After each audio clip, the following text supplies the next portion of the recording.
is the Fitzy and Whipper with Kate Ritchie podcast. How good is that? Welcome to the podcast. Animal special, this podcast. We like to dedicate it to the Irwin family. Okay, that's Tom imitating a lion mating at the zoo. Yes, that was actual... Who weirdly, I think Terry caught at some point. Yeah. Terry Irwin. Speaking of the Irwins. Right, okay. Well, when I was at Taronga Zoo last time, Yes. The lions were in mating season, and I then had to have a chat to the kids about why they were doing that funny from-behind wrestle. Yes. As long as the Whipfleys aren't in mating season, that's the main thing. Up to 50 times a day when on heat, Tom. Oh, yes. Yes. Weird you had David Attenborough filming in the corner. Yes, it'd be nice if you could try it with your wife next week. Only reason he wanted to last to 100.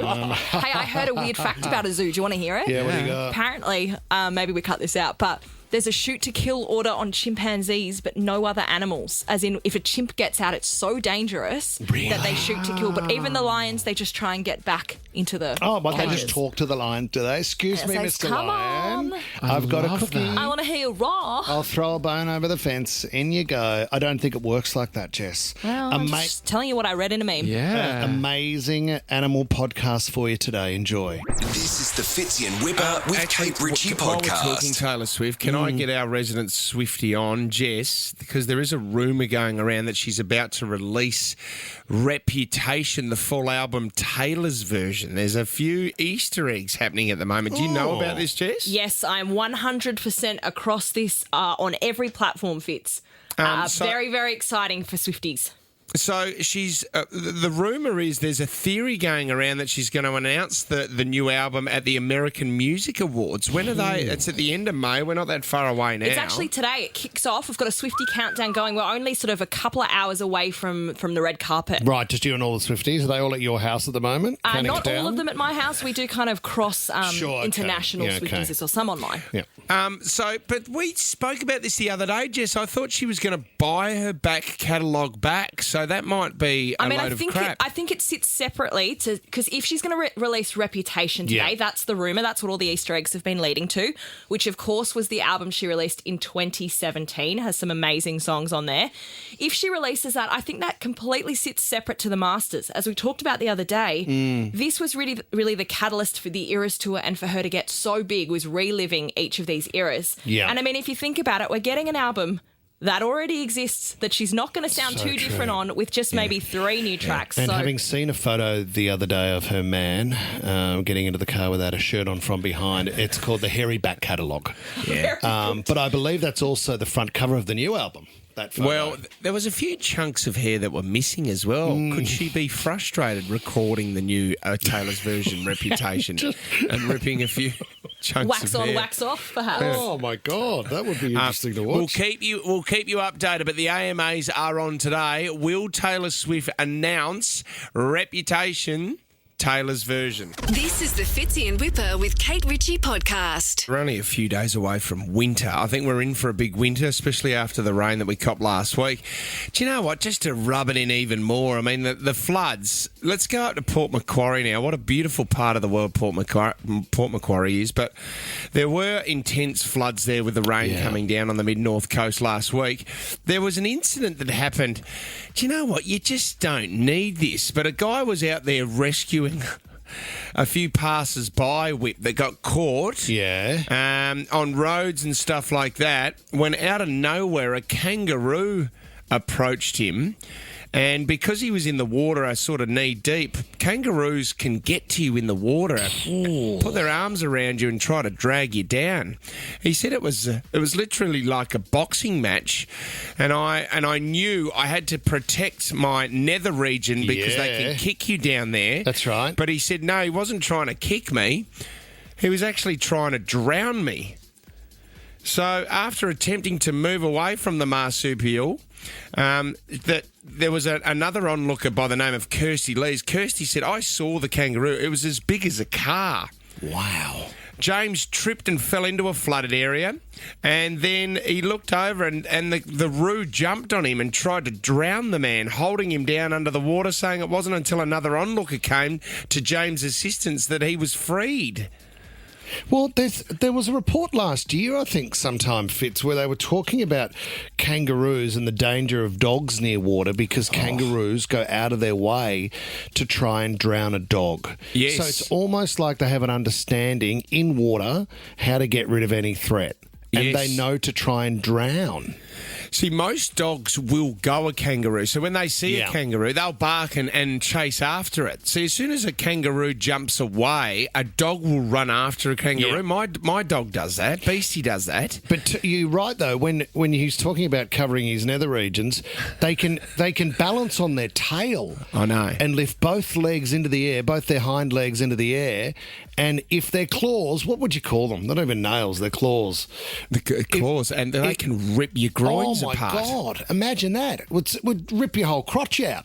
Well, it's like, Tom, you must have been What attacked was it? by a kangaroo on the weekend. Because something is. There's some certainly huge stripped the scars down manlyhood there. off you. I must apologise to everyone at the zoo for that incident. Stay on that you know- side of the fence, Tom. Do you know what? And I want to talk about this as well, Tommy, because there was a. I want to talk about this. Yeah, there wasn't there a? I've gone completely blank now. What I want to talk about was the dogs that detect violence. Do you know that dogs can detect violence, Whip, so they know it's coming before it comes in a house? Really? Yes. Now I would think with a kangaroo, don't animals have a bit of a Sixth sense. a third sense where another sense where they know, okay, there's flood regions here. Everyone's obviously helping each other out here. Why does a kangaroo go, well, instead of helping up and maybe cleaning up the mud that's around the area here, why do I have to drown this poor bloke that's just trying to help out? Remember the Boxing Day tsunami in Thailand? That was a big one because all the animals could tell there was a change in pressure and they took to the high ground. So all the elephants, all the animals went up the mountain before the tsunami arrived because they knew it was coming. Because I think it's a pressure system in their brains. Do you know what? It just reminded me with Beastie, our dog. But sometimes I will be in the office working, Whip, and out of nowhere the dog will come and sit next to me. And then, I'm not joking, 5 minutes later you'll hear BJ yelling at the boys about something that they've done in the house. Right, and you know the dog knows the argument's coming, the screaming's coming. Dogs must 13, 24, 10 if this does happen with your pet. Do they sense that something's coming or there's friction in the house before it actually happens? What about the cat that lived in the nursing home? And the cat knew when someone was going to pass away and would just curl up on the end of the bed. Imagine if you're halfway through a movie and the cat turns up in your room, tries to snuggle. Get out! I'm not dying. Well, can't dogs sniff out cancer as well? Yeah. I tell you what dogs are really good at. They are good at picking personalities. Like if for some reason you see a dog if there's a dodgy bloke that goes over to pat your dog, you can tell straight away that your dog is threatened by that person. They must pick something up. I know. The other one too is how some dogs will bark at certain types of people. Yep. That can happen a lot. It's fascinating, but you're right. Our dog, or Jessie, growing up, outside the fact that she had a prolapse vulva, she could tell if the weather was turning bad because she would hide under the stairs before the storm arrived. No, she was just trying to get away from Oh, is that what it was? Emily and Menai, your dog has saved you, is that right? So to speak, he's given me a good warning. What happened then?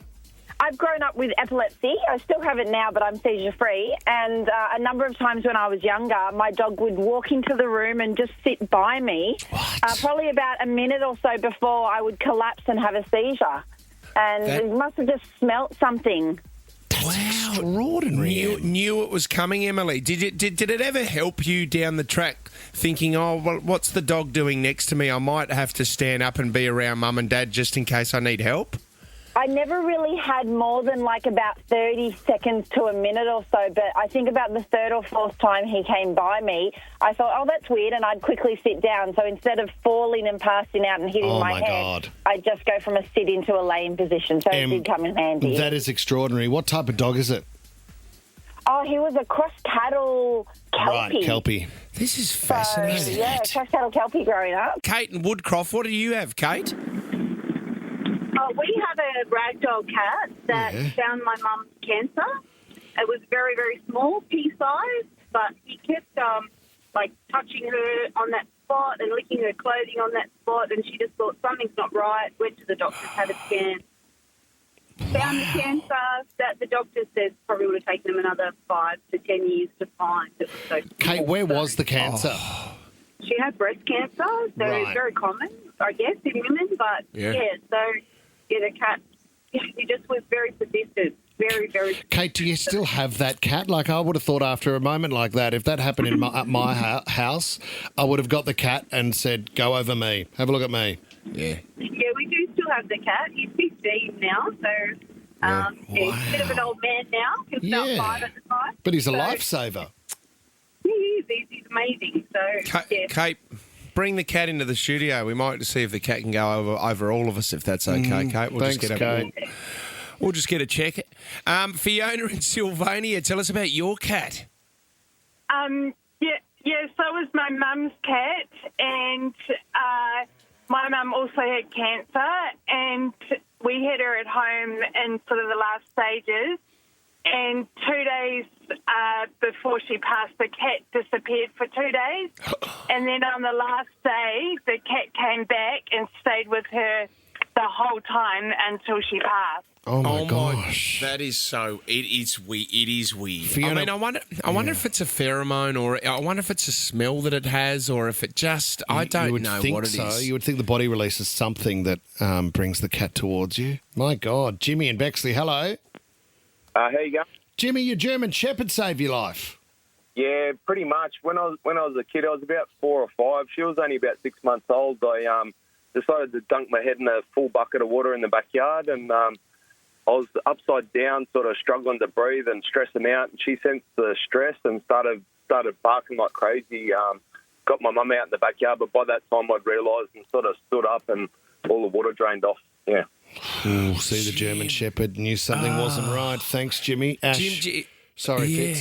No, I was just going to say. So the German Shepherd's not around anymore, Jim. That would have been a sad day when the German Shepherd passed.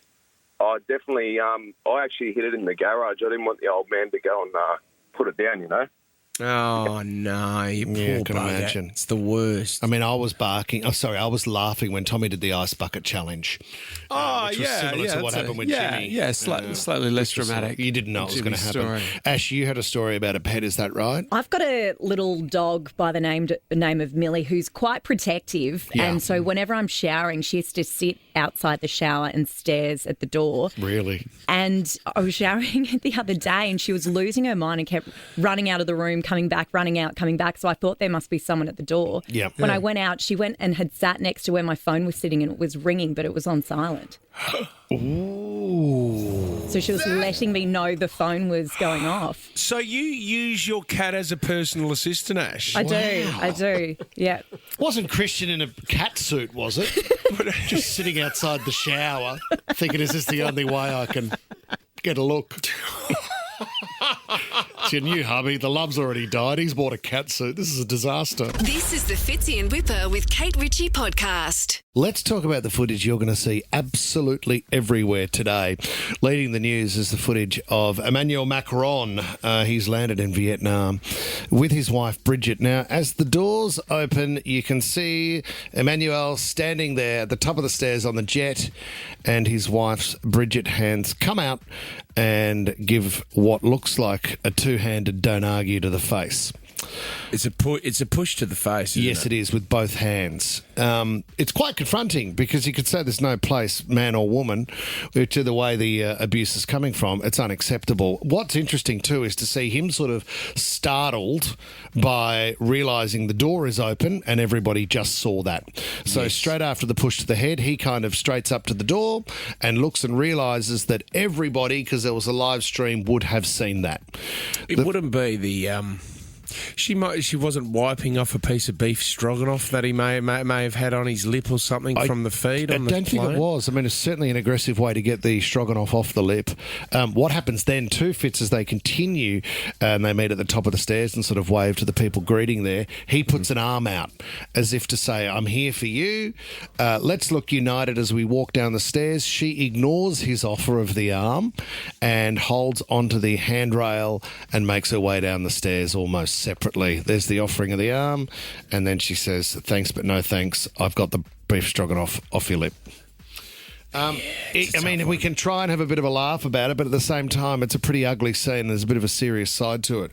So, Ash, this story here, and I saw this footage late last night, he came out and tried to suggest it was a deep fake. Is that right? Well, he did initially try and, suggest it was a deep fake that emerged, but he's now addressed it. He's now saying that they were bickering or just fooling around. And that people need to calm down. So he's backflipped on that initial claim and is now saying it did happen, but they were just mucking around. Do you know, it's hard to know, obviously, what's taken place in the lead up to this moment, but the minute you see something like that, which is really from something that might happen behind closed doors that you don't normally see in the public space, you think, what else goes on behind closed doors? You think, is this commonplace for these two? Well, and it would be very, very hard because you are in the spotlight. You can't. There's nowhere where you could get any time to yourself, could you? When you are the French president. It's a tough job for her. Very tough job for her as well. She's in the spotlight as well, but you could argue, because of the colour of her jacket fits, you could argue that it wasn't her that pushed him in the face. It might have been a Jetstar flight attendant or even Virgin based on the colour of the jacket. Tommy, most Saturday nights you immediately say that there was a deep fake video of you that's been circulated around. Do you usually get away with that, Tom, before people realise it was you with the leather mask on? Yeah, it's just the whole being on the private jet that normally brings me on. Throws you, because I don't think you fly private. Yeah, no. Interesting too. The story of these two Fitz. Are you familiar with the fact that she's 72 and he's 47? Is she? Yeah, she's 72. She was his school teacher. No. Have I got that right, Tommy? Yeah. She was his teacher. Yeah, it's quite unusual. He was 15. Yes. And she had, I think, 3 kids when they got together. That's right. Yeah. And then they got married. See, what might be happening here was he didn't hand his homework in. Well, so very good. But yeah, so it's quite an unusual start to their relationship. Well, it's like the movie The Graduate, isn't it? With Dustin Hoffman. Yeah. So I wonder where that goes from here. He's obviously going to have to answer more questions on this. Yeah, for sure. Like Ash said, he's already come out and said this was just playing, this is mucking around, everybody settle down. But I don't think anyone's going to sit back and say, okay, we'll accept that and move on. It wouldn't surprise me if he has to come out with more of an official statement and maybe somebody wants to hear from her. But you're right, there is a serious side to it. This is the Fitzy and Whipper with Kate Ritchie podcast. We're on. Yeah. All right. It's time for 60-second starts. Kate Ritchie's I'm Still Standing Now. How good is this game? Representing Blacktown this morning in the red corner, Michelle. Welcome, Michelle. Thank you. Okay, Michelle. How do you go? How do you go with I'm Still Standing, Michelle? We play with the kids every morning. We do pretty well. I've got Lincoln here with me. All right. Yep. Lincoln is your secret weapon. Good luck, Link. He is. Yeah, come on, Link, you can do this. You're up against Greenacre this morning. Ryan's there. Dad's doing school drop-off this morning. Who have you got in the car with you, Ryan? Good morning. Whoa, someone needs to get a TV. How many kids you got there, Ryan? We've got 3 here with me. Oh, okay. Wow. Okay, good luck, Team Ryan. Have it on Thank speakerphone, Dad. You can use the kids if they know the question. Michelle, you're going first. Get one wrong. Power goes over to Ryan. Whoever has the power at the end of 60 seconds gets the $100. Here we go. Michelle, your 60 seconds starts now. 11 is a character from which hit series? Pass. Stranger Things. Over to Ryan. Ryan, true or false? Beyonce and Jay-Z have twins. True. True is correct. Haribo is best known for making what? Oh, pass. No idea. Gummy bears, lollies. Over to Michelle. Michelle, which band released the 2020 song Heat Waves? Maroon 5. No, it's Glass Animals. Back to Ryan. Ryan, what state is home to the Barossa Valley? New South Wales. Nah, it's South Australia. Back to Michelle. Which singer sings Hips Don't Lie, Michelle, from Colombia? Shakira? Yes. What reality show airs tonight at 7:30 on Channel 7? It's about finding love.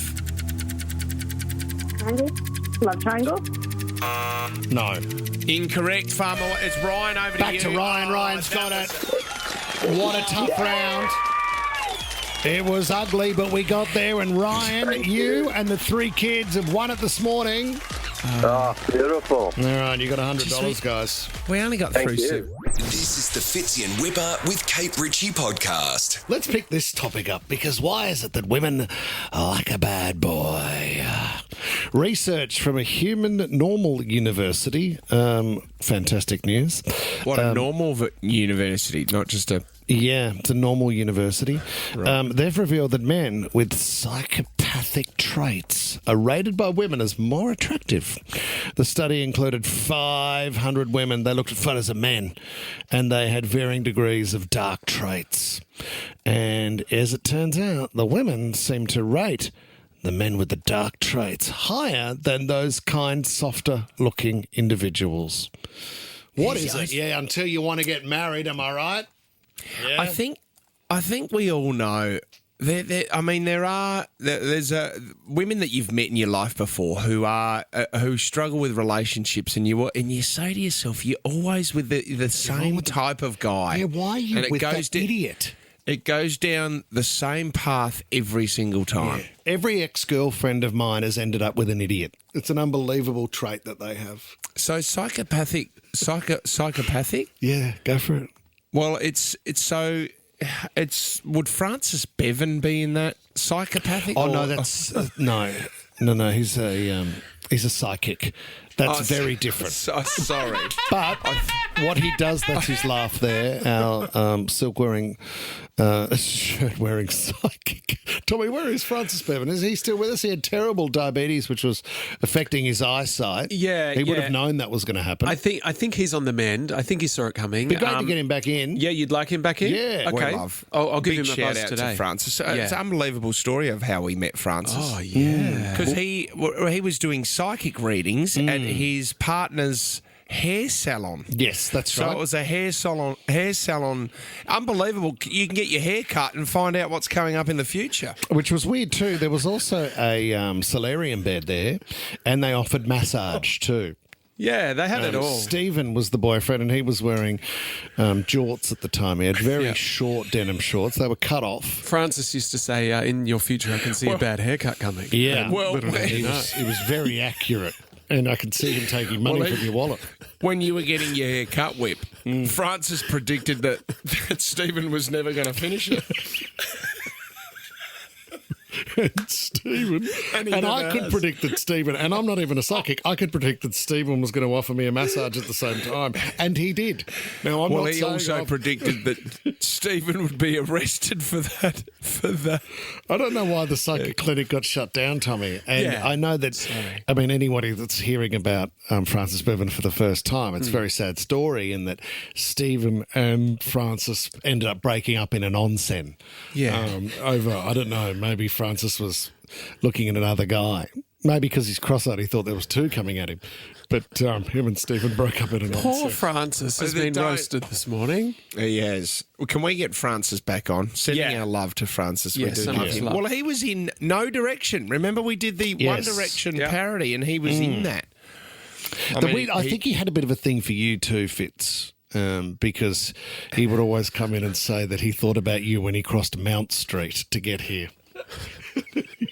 But he would advise him. He would often say what he'd been up to, and he'd spent hours on militarymen.com. It was only a subtle thing. Not many people picked it up. No. But he was also and he was on my back at the time as he said it, which was weird. This is the Fitzy and Whipper with Kate Ritchie podcast. Let's talk about some of the relationship issues we need to discuss.